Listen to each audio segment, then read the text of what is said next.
Good morning po. Can you all stand up as we worship this morning? Amen.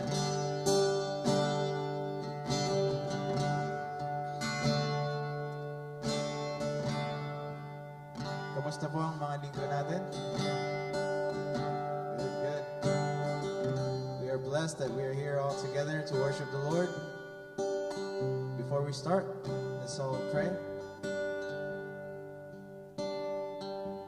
Let's pray. Dear Heavenly Father, Lord God, thank you. Lord Jesus, thank you that you brought us here safe, and we're all here together worshiping and enjoying the fellowship with our brothers and sisters.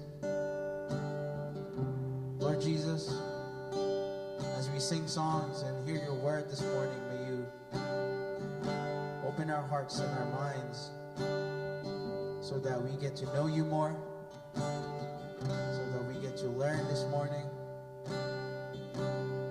Lord God, we remember all the blessings that you have provided us this week. And Lord, we only trust in you. We listen to your word. And we stand here grateful for your presence today. As we sing songs, Lord God, may you guide us, guide our hearts. Make us feel your presence in this place. Thank you, Lord. In Jesus' name, everyone say amen.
say I am strong when I think I am weak. You say I am held when I am falling short. And when I don't belong, oh, you say I am yours.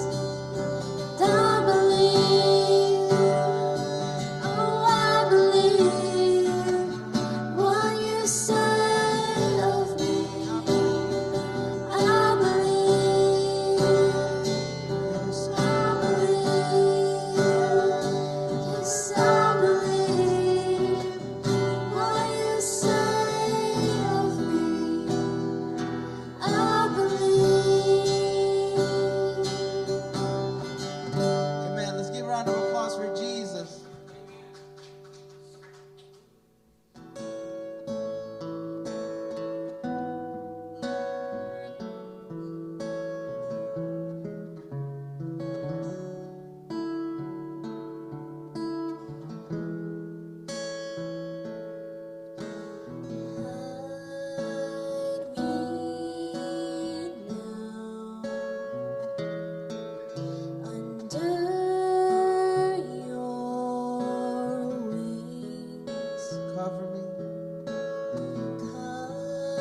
help us, Lord, to hear your voice so that we may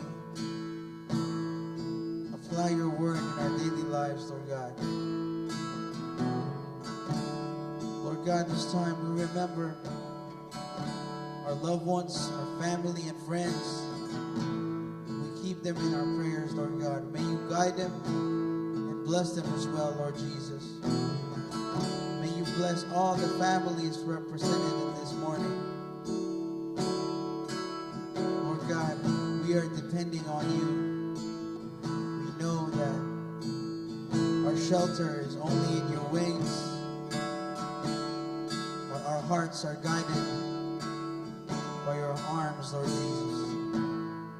So this morning, Lord, clear our minds of any doubts and help us to focus on your presence. Thank you, Lord Jesus, for this wonderful time of praise and worship with our friends, our brothers and sisters. We give you this time, Lord God. In Jesus' name, everyone say, Amen. Amen.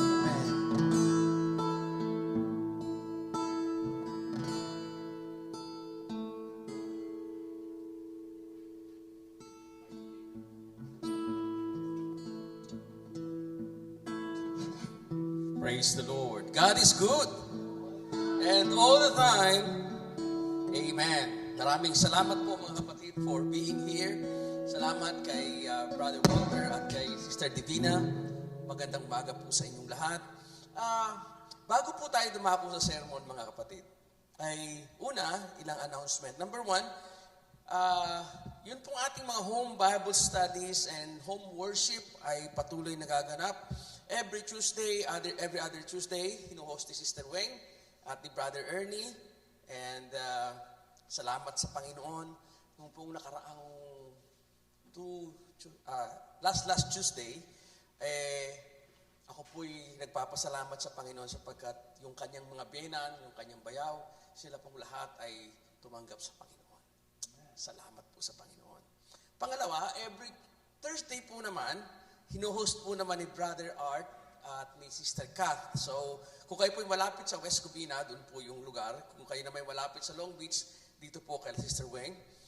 At sa Friday po, doon naman sa medyo malayo sa inyong lahat, pero sa Rancho o sa Fontana. So, yun po yung mga gawain natin. So, mayroon pong mga nights na vacant. So, kung gusto po ninyo mag-host ng home worship or tawag na iba doon ay Bible service. Di po ba pagka kayo nung tayo po nasa Roman Catholic tradition, meron pong tinatawag na pamisa, di ba? Pag may birthday, nagpapamisa. Ang ginagawa po natin, we are doing what we call Bible service. So, kalimbawa, this coming Friday night, meron po tayong isang kapatiran that is attending our Bible study doon po sa Fontana. Meron po silang celebration sa pamilya. Sabi niya, Pastor, gusto ko po mag-host ng isang Bible service sa bahay. So, gagawin po natin yon. So, if you want, let us know. Pangalawa pong announcement. Kung napansin niyo, kakaiba ngayon yung arrangement natin kasi may mga tables because tonight, at 5 o'clock, meron pong fall feast dinner ang buong church kasama yung mga puti, yung English congregation. So, if you have reserved tickets, that's a reservation only, mamaya po yun. So, kaya nga, right after ng service natin, mga kapatid, after po natin, yung pong ating lunch fellowship, lilipat tayo doon sa conference room. Doon po tayo kakain ng tanghalian kasi some people will be coming and they will prepare this whole thing. Maglalagay sila ng mga kung ano sa table for tonight's festivities. So, doon po tayo after service, doon po tayo sa conference room. Malaki po yung kasya tayo lahat doon.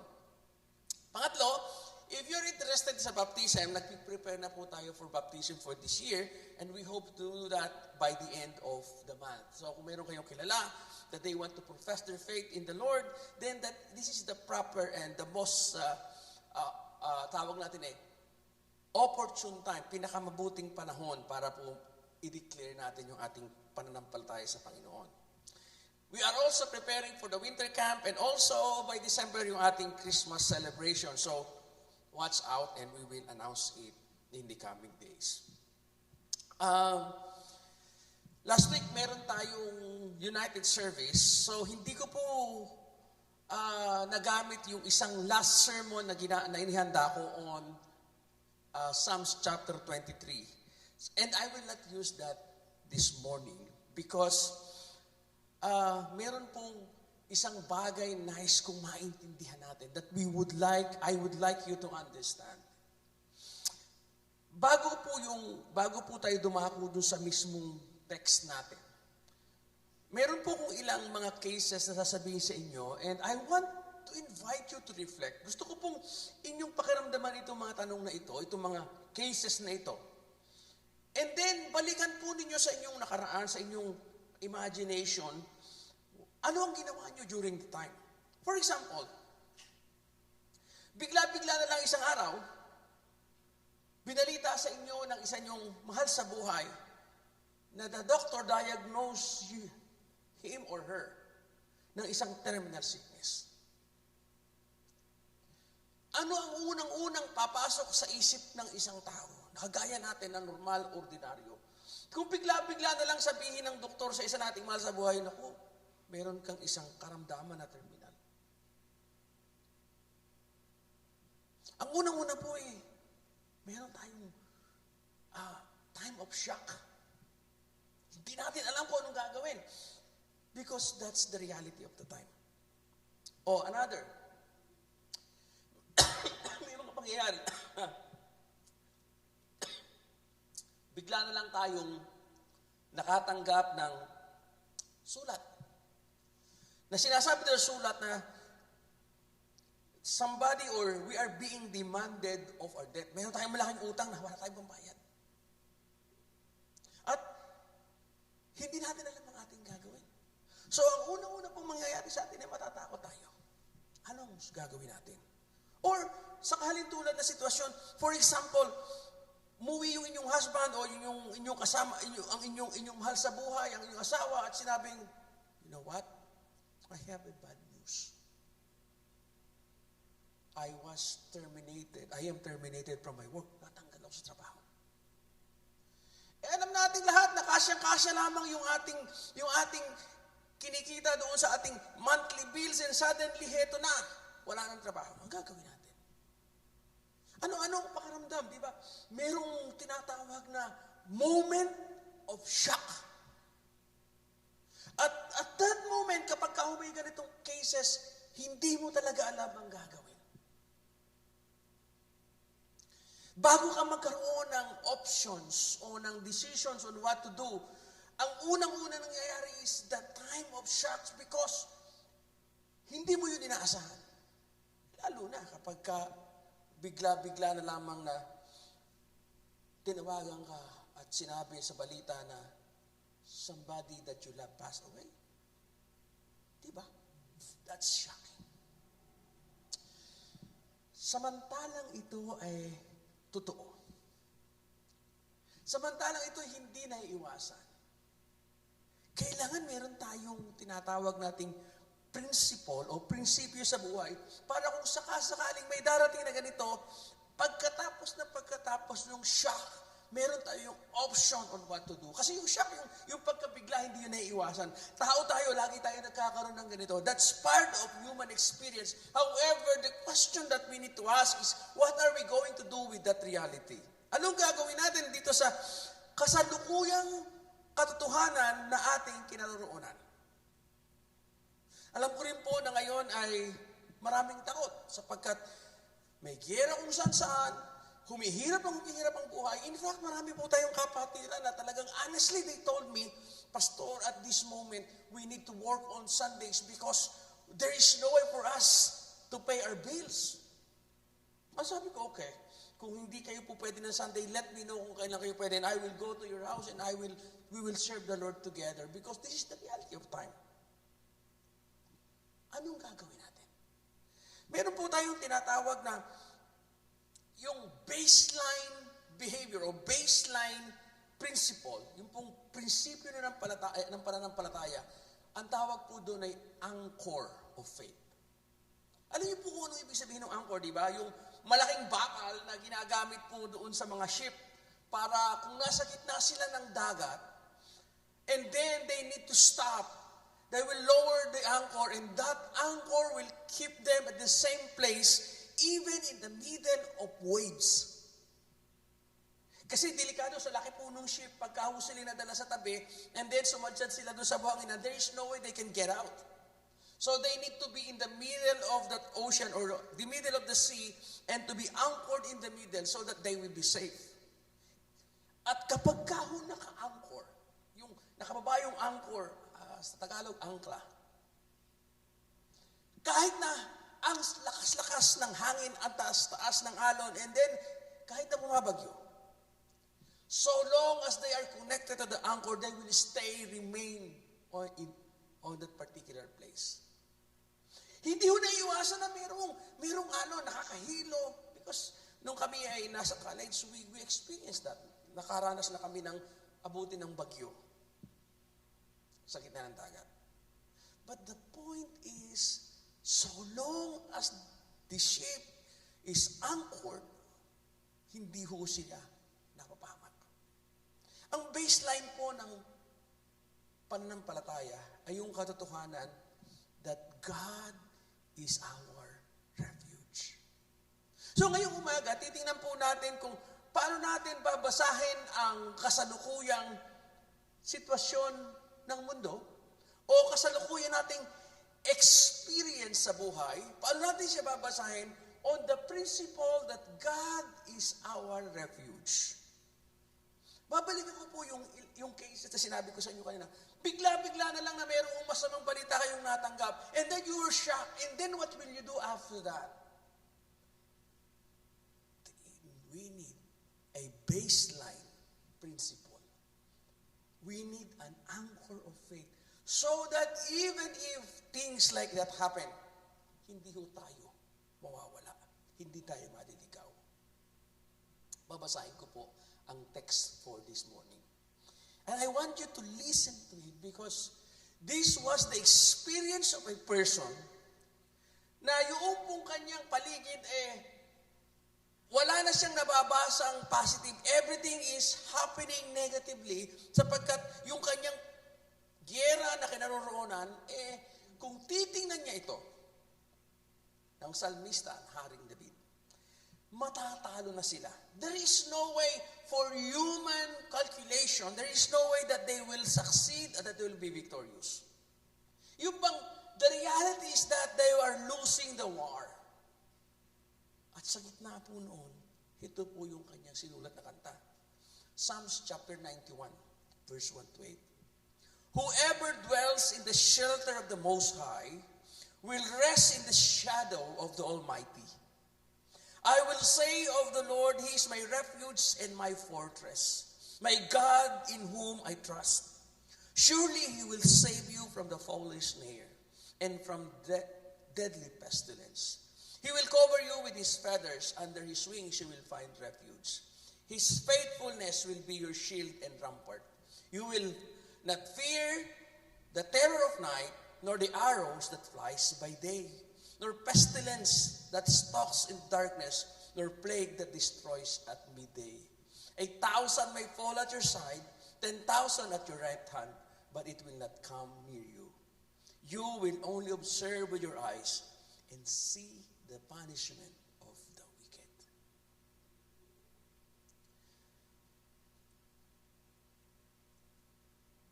Nakaupo yung hari sa kanyang trono. At yung kanyang mga advisors, generals of the war, are reporting to him day by day anong nangyayari sa battlefield. And every day, as the generals come and tell him what's happening in the war, every general that will come, sinasabi sa kanya ang masamang balita. The news is almost the same. Boss o my king, dito sa lugar na ito, we're losing the war. At sa kabila, the enemy is advancing.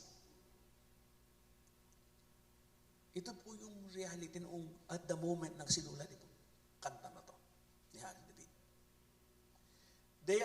They were in the brink of losing a war or brink of death. And yet he was able to claim this baseline principle, the anchor of faith. God is my refuge.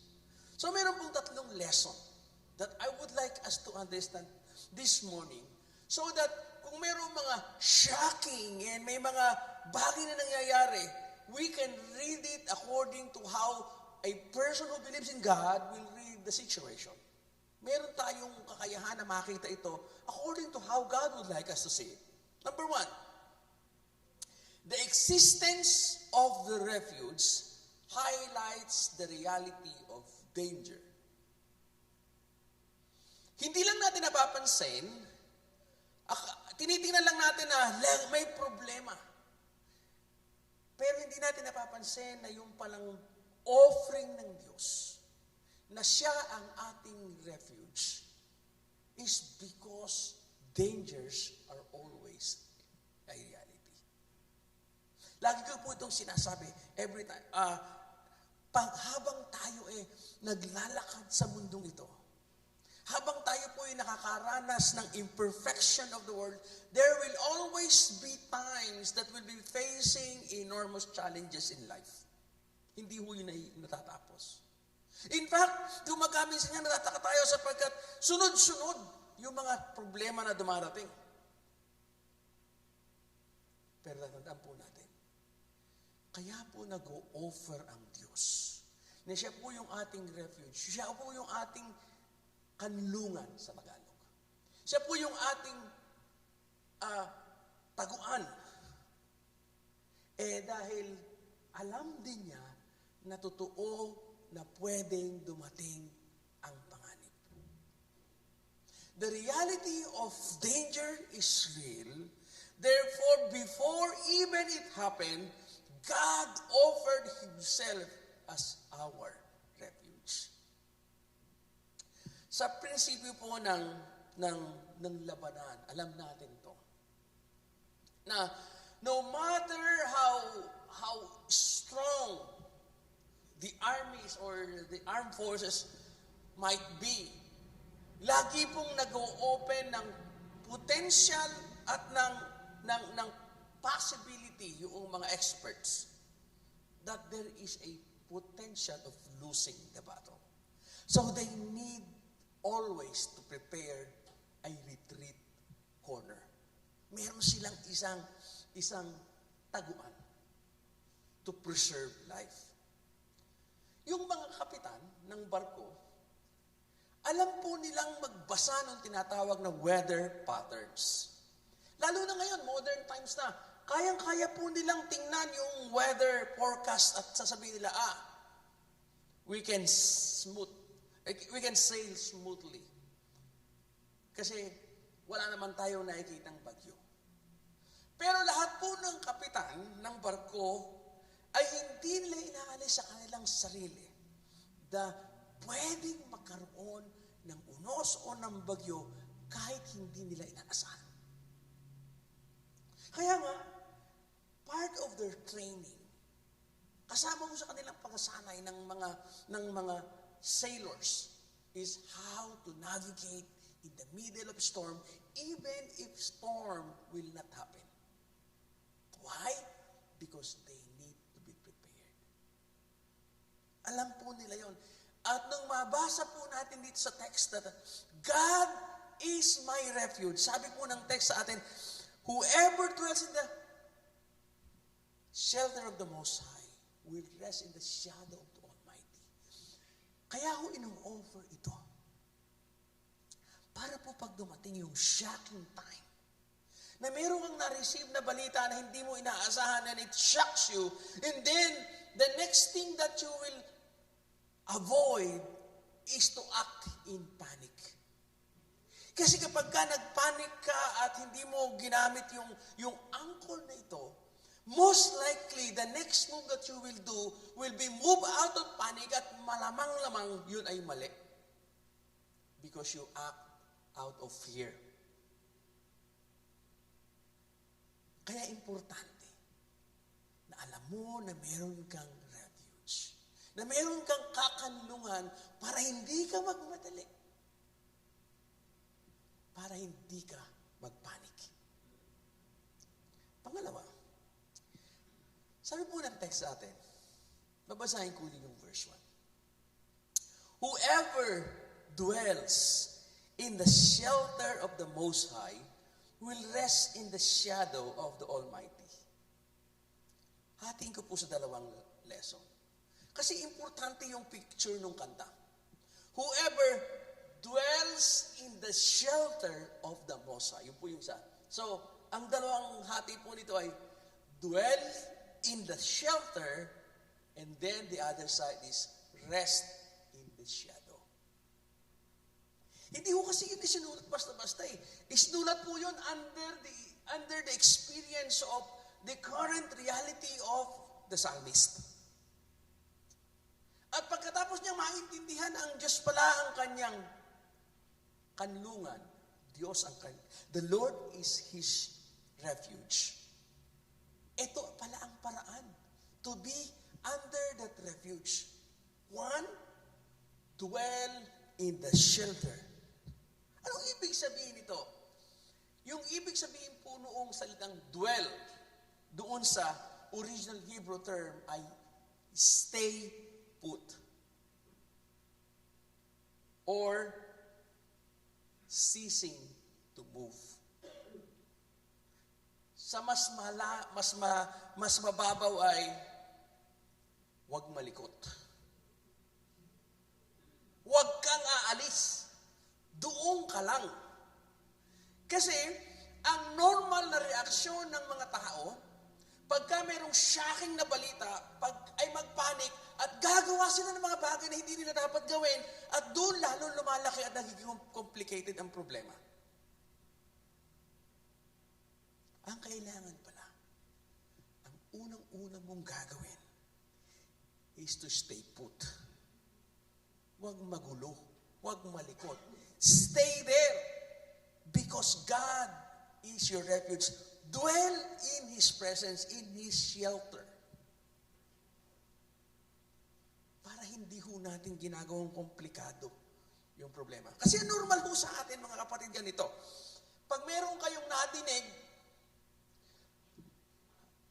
bigla-bigla na lang ho tayo magsasalita o may gagawa ng isang bagay, at pagkatapos noon, lalo ho natin ginagawang komplikado yung problema.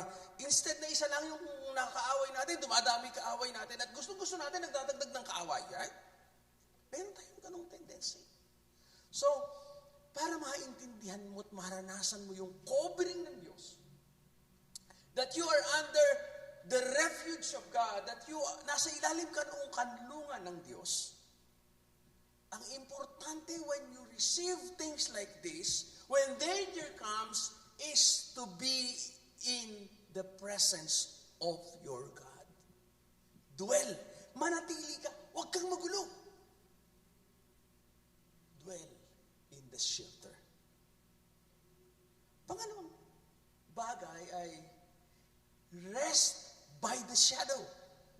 Hindi ko maintindihan nung una, nung pinag-aaralan ko itong text. Kasi ang normal ang normal ay ganito. Ang shadow ay itim, nakakatakot. Kasi, di ba yung mga bata nga tinatakot natin ng shadow ng anino dahil ayaw nilang matulog. Sige, kakainin ka niya. Diba?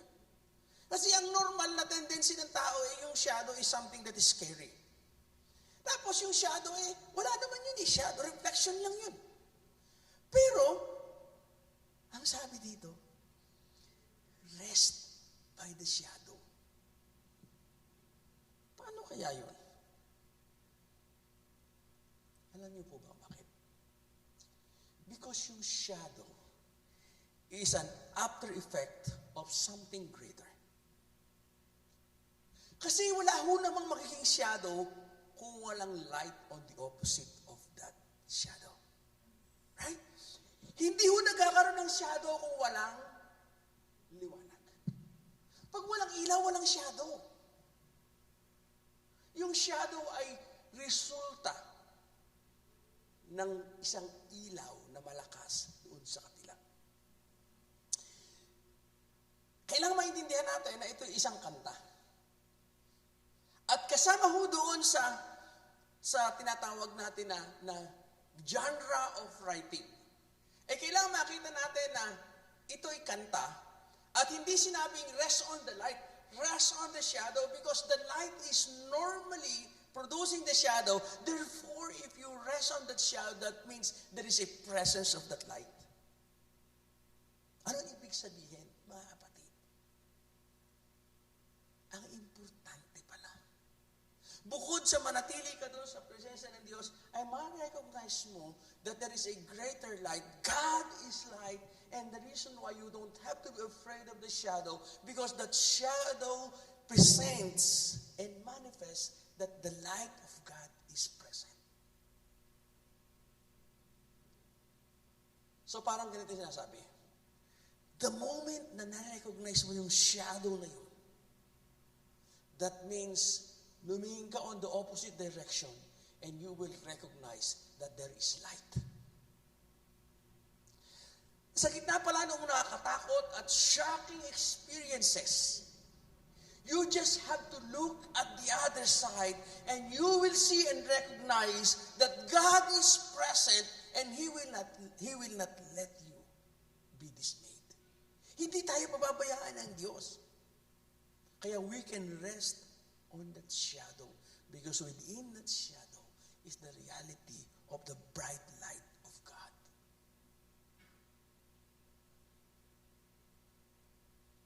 Pag may bagyo, kailangan ng cover. Alam po yon ng mga kapitan. At sa gitna ho noong lumalakas na bagyo, hindi sila natatakot sapagkat alam nila that they can rest on that area because that's a safe place.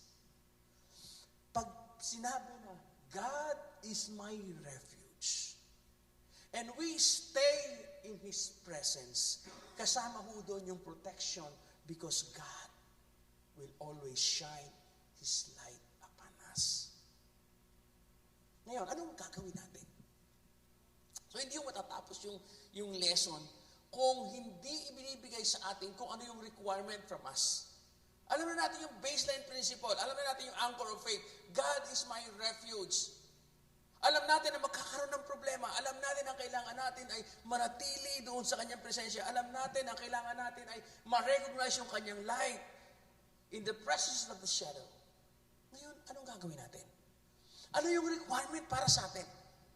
Kasi kailangan alam natin yung requirement so that we can start doing it or start praying about it. Verse 2, ito po yun sabi. I will say to the Lord, He is my refuge and my fortress, my God in whom I trust. Pansinin nyo, mayroong requirement of personal recognition. I will say, He is my refuge and my fortress, my God. Pansinin po ba ninyo? Napansin po, ang aking tanggulan, ang aking muog, Tagalog yun, ang aking Diyos. Diba? Hindi ho po pwedeng abstract. Kasi ganito po ang madalas natin. Naniniwala ka ba sa Diyos? Oo, naniniwala ako. Pero yung ating paniniwala is just a very abstract belief. Lahat ho ng tao naniniwala on something abstract.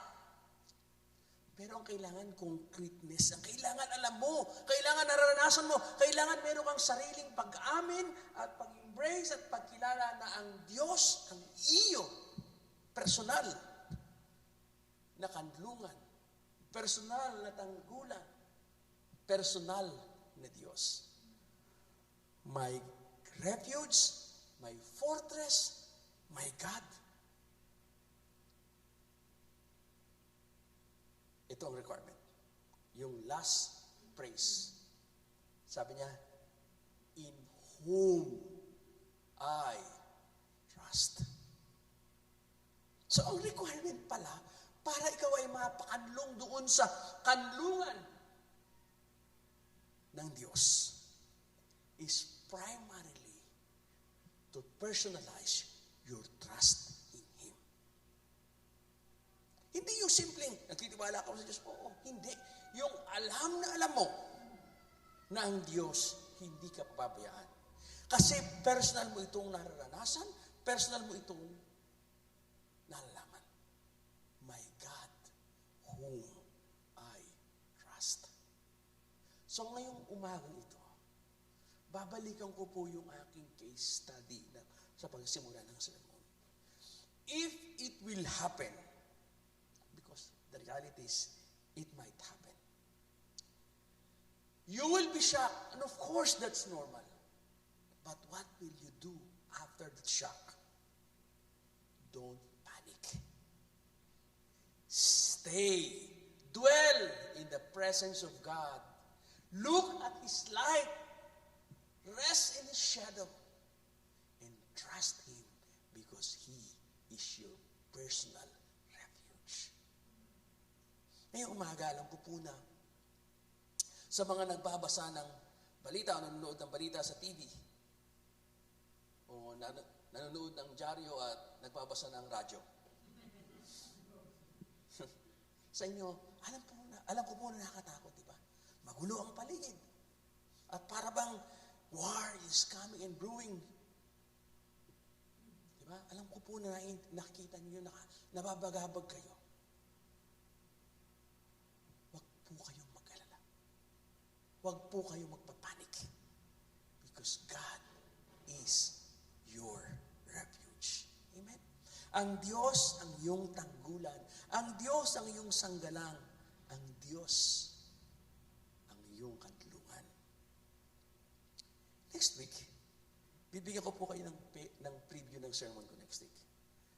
Same. Ang preview mo ng next week is, the Lord is my banner. Kasi, nandito po tayo sa defense. Kanlungan natin ang Diyos. Next week, I will lead you towards attack. God is our banner. Pero ngayon, alam ko po na nakakapag-alala. Kasi ako po nag-aalala eh. Tao pa rin naman kasi ako eh. Pero ito po ang sagot sa gitna ng pag-alala. My God is my refuge. Gusto ko pong tumayo tayong lahat. Basahin po natin yung first two verses. Gusto ko pong i-personalize ninyo ito, mga kapatid. Ready na po ba kayo? Yan. Ready? Basahin po natin ng sabay-sabay. Go! Whoever dwells in the shelter of the Most High will rest in the shadow of the Almighty. I will say of the Lord, He is my refuge and my fortress, my God in whom I trust. Sana po, panghawakan natin yan. Tayo po manalangin.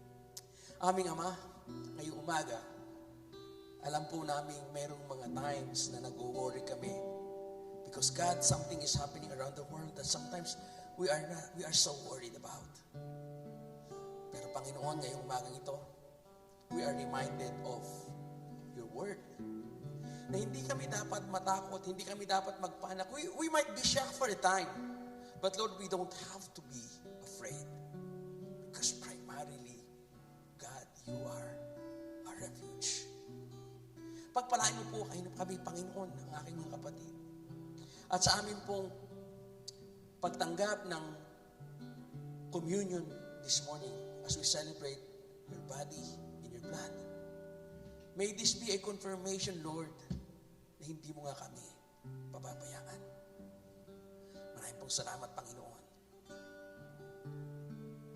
We rest in you. We trust in you. We claim that you are our refuge. In Jesus' name. Amen. Patuloy po kayong katayo mga kapatid. And Sister Beng, paki-distribute mo nga. Kuha po kayo ng bread and wine. At pagkatapos po, sabay-sabay tayo mag-celebrate ng body and blood of the Lord.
received from the Lord what I also delivered to you. That the Lord Jesus on the night when he was betrayed, he took the bread, and when he had given thanks, he broke it and said, "This is my body which is for you. Receive and eat this, and do this in remembrance of me." Mga kapatid, ang katawan ng ating Panginoon na nihandog para sa inyo. Tanggapin po ninyo at kanin, at gawin natin ito bilang pag-alala ng ginawa ng ating Panginoon para sa atin.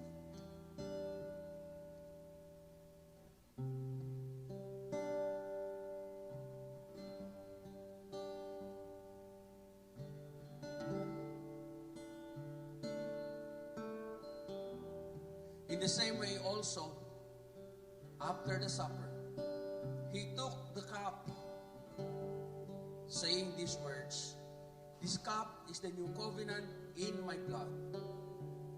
Receive and drink from this cup. Do this, because as often as you drink it, you do it in remembrance of me." Mga kapatid, ang dugo ng ating Panginoon na nihandog para sa iyo at para sa akin. Tanggapin po natin at inumin at gawin natin ito bilang pag-alala ng ginawa ng Diyos para sa atin.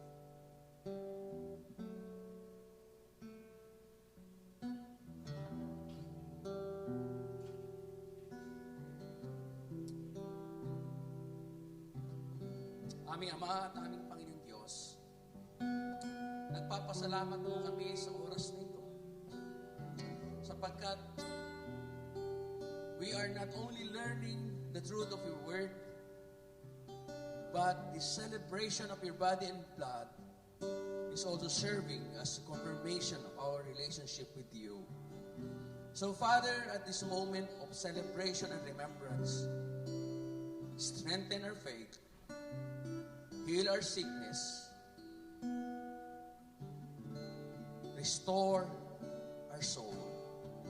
And may we find that day by day, hindi mo kami pababayaan. Nagpapasalamat po kami, Panginoon, for the opportunity of learning from your word, partaking the celebration of your body, and fellowshipping with one another. And Lord, as we finish this worship, as we give our tithes and our offering, and as we enjoy the fellowship ensuing, we pray, O God, that may you continue to bless your people. Yes, Lord, we ask, we trust, we pray all these things. In Jesus' name, Amen. Tapusin po natin sa pamamagitan ng pagbibigay ng ating tithes and offering, at habang inaawit po nila, and then after that, I will give the benediction.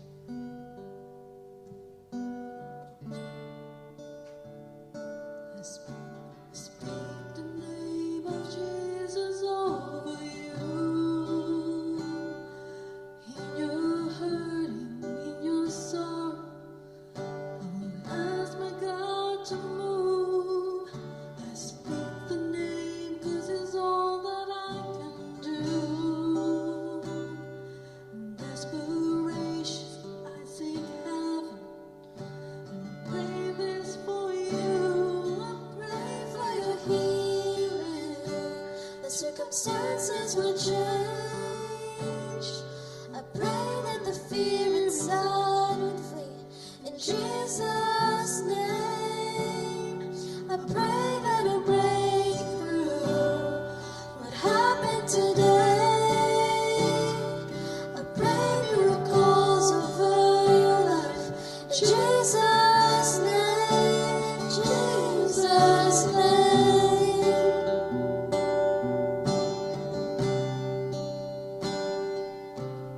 I speak the name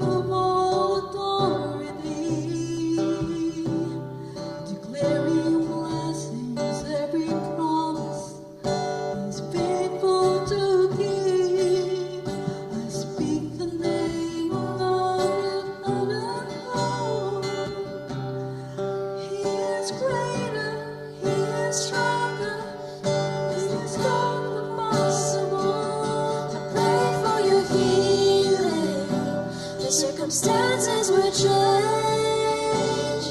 I pray that the fear inside would flee. In Jesus' name, I pray that a breakthrough would happen today. I pray miracles over your life. In Jesus' name, in Jesus' name.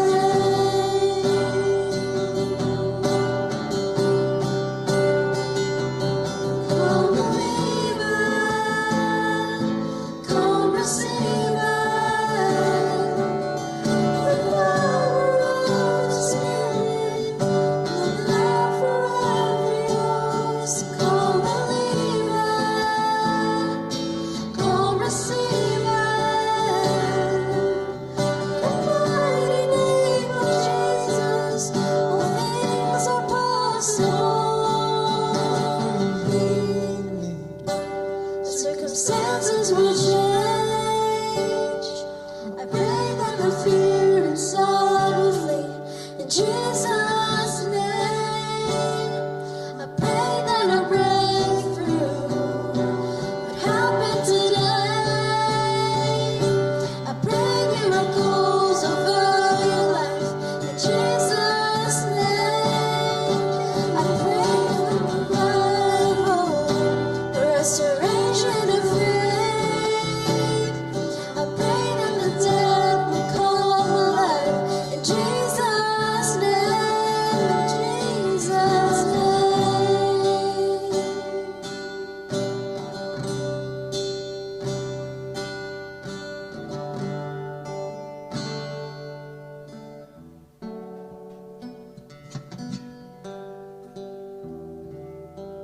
And now may the Lord, the God of refuge, be with us all as we go into the world and be the light of the world. Bless your people, bless our fellowship together. In Jesus' name, in Jesus' name. Amen. Magandang umaga po. Pagpalain kayo ng Diyos. Punta po kayo dun sa conference room sa likod. Diyan na tayo mag-birthday cake sa kabila. Kasi ayusin na po ito ngayon. Happy birthday. Doon na. Ready?